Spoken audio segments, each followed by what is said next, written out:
Welcome to the So Social Radio Show. I'm your host, Richard Martin, along with my co-host, Cheri-Martin, and we are the WCN Interactive Team, marketing and social media strategists, helping you to dream it, plan it, and importantly, successfully do it. Yes, for growth, prosperity, and success. And along with our guest experts, each Wednesday at 12 noon, we are here to share tips and techniques to grow you and your business, plus demystify social media and marketing for you so that you can have more fun. And my favorite, more profits. Yes, yes, yes. And we're going to kind of do a little switch on our show today. We're going to start with our guest expert, bring him on in just a second, do an official introduction, but he's only able to be with us for the first half of the show today. And we're just so honored and pleased that he's going to join us today because he is a busy guy.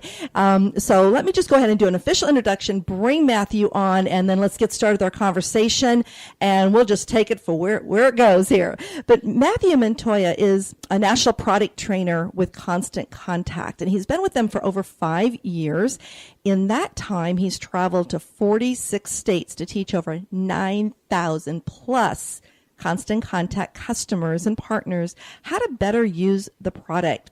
Previous to his time with Constant Contact, Matthew used Constant Contact himself as a customer for over 3 years at a nonprofit. He brings his real-world experience with the product as a customer to every presentation he gives. And we've had the pleasure of doing some learning from him and sitting in some of his trainings. But Matthew has over 15 years experience in marketing, and that's what makes him such an awesome trainer, as well as bringing his experience of marketing to this awesome Constant Contact tool. So with that, I just want to say welcome, Matthew, and thank you for joining us today. Well, thank you for having me, and thank you for changing the schedule. I really appreciate that. Hey, it's our honor, and you know, we just want our audience to appreciate the depth and the breadth of knowledge that you have within the email marketing arena in general and within Constant Contact in particular. But if I could start off with a question, what is so special about email marketing? Well, you know, there's a lot of answers to that fairly simple question, Richard. I always talk to small businesses and nonprofits, especially when we're talking about email marketing, about the unique nature of their list. I always start by talking about the list. And what a small business really needs to think about is how they've collected that list. Most organizations have probably been collecting a list of email addresses for years, from customers that have come in or people that have called in or from trade shows. They've collected these contacts for years, and that list has tremendous value because the participant gave the email address in the course of doing business. They're already pre-sold, or they may already be a customer. And that's really critical because instead of chasing a potential customer, you could be actually working with somebody who knows you and has done business with you and trusts you. And what the unique nature of email marketing is that they've asked for that content. They've come to you looking for it, and so when they receive it, it's giving them what they wanted. It's a particularly powerful way to communicate. And, you know, not to diminish the role of social media, it's a very powerful tool. But email marketing and email in general, emails get more opens, more behavior than social media or generally any other kind of marketing. And that's tremendous because if a small business thinks about their average price point, let's say that they sell something that's $5. Well, if they multiply that $5 price point times the number of email addresses on a list, that could be a gigantic number, and that could be a potential millions of dollars for a small business. Oh, most definitely. And I know that so many individuals we speak with as far as in our workshops or clients, and they're always saying, you know, they understand the importance of this email list, but they do struggle with building it if they do not have one officially started, if they have not been accumulating emails. So what is the key to collecting those email addresses so that you do have that permission to email them? Well, you know, that comes in a couple of different forms, but, you know, I want to super simplify it by first coaching a business to ask. They have to get in the business of asking. And, you know, that kind of dovetails right into my first answer, which is the small business needs to understand the value of the list. If they understand the potential value of the list, they'll probably be more likely to ask. And so I know that sounds really basic, but so many organizations don't teach their frontline staff to ask. And they have to ask. They have to make sure they ask in every interaction they have with a person physically. Now, one great thing about tools like Constant Contact is that we enable a small business nonprofit to ask in a digital world as well. We have tools in Constant Contact like Text to Join, where people can text their email address to join a list. We have the ability to put a request for email addresses on a website. And one thing that I always coach small business on is if somebody's visiting your website, what does that tell us about them? Well, it tells us they're interested, so why wouldn't you want to get that email address right then? We have tools that grow your social media, grow email lists on social media, and more. And so that takes that concept of asking and puts it in the complete digital world for the small business as well. But I cannot emphasize enough that successful organizations get in the habit of asking every time they interact with somebody. Oh, that's a really good tip, on that, because if you want to grow your list, common sense. You got to ask. It doesn't matter whether it's face to face through a contact form or it's in on social media. You're still getting the list and everything put together. So,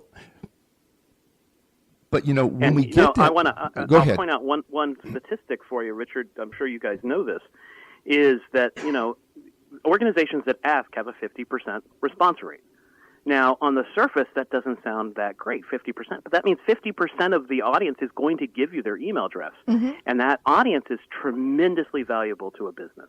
That email list growing is key to an organization growing. Well, would it be fair to say that if somebody requests to join your list, there is some degree of business interest that can be assumed? Am I on the right track? Absolutely. And in fact, I like that you use that term, assumed. I think a lot of people get scared of email marketing. They're worried that it might be perceived as spam or some kind of negative thing. Well, no, actually, a successful organization, if they're going to do email marketing, all they have to have is implied permission. And implied permission is exactly what you just described, Richard. It's in the course of doing business, it's implied that if I give you my email address, you're going to send me information that I might find useful. But the organizations have to get over that fear of annoying people. It's not going to annoy people if I've asked for the information.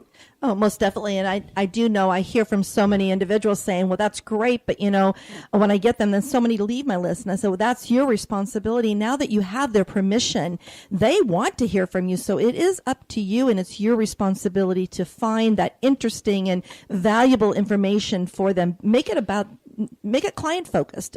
Help them with solutions they're looking for. And that is the key to successful email marketing. Absolutely. One thing that I've noticed in my interactions with, as you said, going on 10,000 small businesses I've interacted with in person, their natural inclination is to just talk about themselves. Here's what's going on in our world. Here's the products that we're carrying. Here's the news that we think you should have. And what I encourage small business to do is to try to make the email as much client-focused as you can, the end user. Give them tips, give them advice, give them education, give them things that are going to help them grow or make the world better or do whatever the mission of the organization is. But when we do nothing but talk about ourselves in email marketing, well, then that email may not be interesting to the end user. So it's a combination of not only growing the list, but making sure that you give people information that's useful. Well, useful information. Cheri and I have spent a lot of time putting this information together, and we do presentation and that's how we make our living, presenting, coaching, speaking, training, and those type of things. But, do I really want to give away my information? You do to a certain extent, Richard. You don't want to give all of the information out, but you want to give enough that you'll cause interest, concern, curiosity in the receiver. And, a really valuable part of a tool like Constant Contact is that Constant Contact will tell you what people click on in an opened email. And so strategically, if I was a business and I was giving them a little bit of my knowledge, maybe let's, for instance, say I was giving them 7 tips about something. Well, I might give them 4 tips in the email and force them to click on a link to read the rest on my website or my blog and social media. And the benefit there is that I'm educating the consumer. I'm giving them some useful information. but also I'm tracking who clicked on it. And that's really valuable to a small business because then you learn what people are interested in, not just that, but also who is interested in that. And so what you can do past that point is start to collate that information about who is interested in what and start to send out even more targeted emails to those people. You hit a nail on the head there about the fact that you can track who is clicking. And I think that is another misunderstanding or a myth that a lot of individuals or business professionals don't understand the importance of actually having an email tool such as Constant Contact. So if you would share with our audience, what is Constant Contact's niche in today's marketing arena, and why would someone want to actually use a tool like Constant Contact versus like their Gmail, AOL, etc.? Well, that's a pretty multi-layered question. I'll go back one at a time. Our niche is helping small businesses and small nonprofits, and so we're talking about organizations that have generally about 10 employees or less. And these are organizations that probably do not have the budget to hire a marketing professional or the ability to put together a complicated marketing tools themselves. And so we're kind of a one-stop shop for a small business or small nonprofit to get their word out. We're an easy-to-use tool that anybody without a technical background or a marketing background can use to get the message out. Now, to come to the second question about Gmail, that kind of set up my red flags because one thing we definitely want to make sure small businesses don't do is do solicitation for business through tools like Gmail, Hotmail, AOL, Outlook, their own company servers, because that could cause them some problems. And the big problems that causes is that if you send out solicitation for business through a tool like Gmail, well, there's no way for people to unsubscribe to it. And that can cause a lot of problems because then the only recourse for somebody to quote-unquote unsubscribe to an email like that is mark it as spam, which could hurt the business's online reputation. Mm-hmm. And that's the number one reason why a tool like Constant Contact exists, is to protect small businesses and nonprofits by being marked as spam. Because, as I've been out there in the field, so many small businesses are worried about being marked as spam. The good news is if you use a tool like Constant Contact, it's Constant Contact that takes the hit. We are the ones marked as spam. And because we're such a large organization, we can absorb that hit. But one thing we want to make sure no one on this listening to this call, this show today, does is do solicitation for business through tools like that. Very well said, and very important as well. So that was great information here for our listening audience. Yeah, we before we became even knowledgeable on Constant Contact, we're with another company early on, and back in the construction days. And what happened there is there's a lot of contractors that went out of business, and our list got beat up. So we're sending out a list, and 40-50% of the list had gone out of business, so they were not deliverable, and we got blocked. Period. Let's just say that's why we came to Constant Contact, and why we are we're partners and certified with them, is because they are just a tremendous company to work with customer support, and they really did help and work with us on cleaning up that list so that we would not get blacklisted. So, well, I always feel funny talking about this because it's a little inside baseball. Obviously I'm an employee of Constant Contact and I adore the company I work for.